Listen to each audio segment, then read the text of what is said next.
ചെറിയൊരു mini vlog ഉണ്ടാവില്ല. അപ്പോൾ രാവിലെ തന്നെ ഓഫീസിലേക്ക് പോകാനുള്ള പുറപ്പാടാണ്. അപ്പം ഹസ്ബൻഡ് ഉള്ളതുകൊണ്ട് തന്നെ കൊണ്ടാക്കാമെന്ന് പറഞ്ഞു. എന്തുകൊണ്ടാണെന്ന് അറിയത്തില്ല, 2-3 ദിവസമായിട്ട് ഫുജേറയിൽ നല്ല മഴയാണ്. ഫുജേറ മാത്രമല്ല, മിക്കവാറും എല്ലാ ഗൾഫ് കൺട്രീസിലും മഴയാണെന്നാണ് എനിക്ക് തോന്നുന്നത്. അപ്പം ഓഫീസിലെത്തി രാവിലെ തന്നെ കുറച്ചധികം ഡ്യൂട്ടി ഉണ്ടായിരുന്നു, കോർപ്പറേറ്റ് ടാക്സ് ഫയലിങ്ങും അതും ഇതും. എന്തായാലും അതൊക്കെ ഇന്ന് കംപ്ലീറ്റ് ചെയ്തു. എന്നിട്ട് നല്ല മഴയായിരുന്നു ഉച്ചയ്ക്ക്. അപ്പോൾ ഒരു ചായയൊക്കെ കുടിച്ച് വൈകിട്ട് 5 മണിയായപ്പോൾ തന്നെ ഓഫീസിൽ നിന്ന് ഇറങ്ങി. ഞാൻ വന്നപ്പോഴത്തേക്കും താഴെ ചേട്ടൻ എന്നെ വെയിറ്റ് ചെയ്ത് നിൽപ്പുണ്ടായിരുന്നു. നല്ല കാറ്റും മഴയായിരുന്നു. ഉച്ചയ്ക്കൊക്കെ ഭയങ്കര മഴയായിരുന്നു. റോഡ് ഫുള്ള് വെള്ളമായതുകൊണ്ട് 2-3 ദിവസമായിട്ട് ചേട്ടനാണ് എന്നെ കൊണ്ടുവിടുകയും വിളിച്ചുകൊണ്ട് വരികയൊക്കെ ചെയ്യുന്നത്. അതുകൊണ്ട് ഇലക്ട്രിക് സ്കൂട്ടറിന് റെസ്റ്റാണ്. അവിടെ നേരെ നമുക്ക് കുറച്ച് ഷോപ്പിംഗ് ഒക്കെ ഉണ്ടായിരുന്നു. അതൊന്നും ഞാൻ വീഡിയോ എടുത്തില്ല, കാരണം ഇന്ന് നിങ്ങളെ ഷോപ്പിംഗ് ഒക്കെ കാണിച്ചിട്ട് ബോറടിപ്പിക്കേണ്ടെന്ന് ഞാൻ വിചാരിച്ചത്. കണ്ടില്ലേ, റോഡ് നിറയെ വെള്ളമാണ് ഗൈസ്.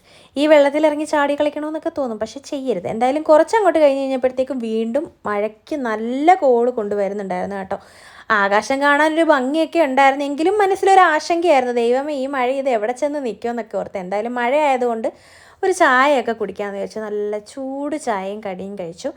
അതൊക്കെ കഴിഞ്ഞ് തിരിച്ച് വീട്ടിലേക്ക് പോകാൻ പോയപ്പോഴത്തേക്കാണെങ്കിൽ ഈ ഒരു കാഴ്ച. റൗണ്ട് ബോട്ട് എവിടെയാണ്, റോഡ് എവിടെയാണെന്ന് കാണാൻ പോലും പറ്റാത്ത രീതിയിൽ വെള്ളം.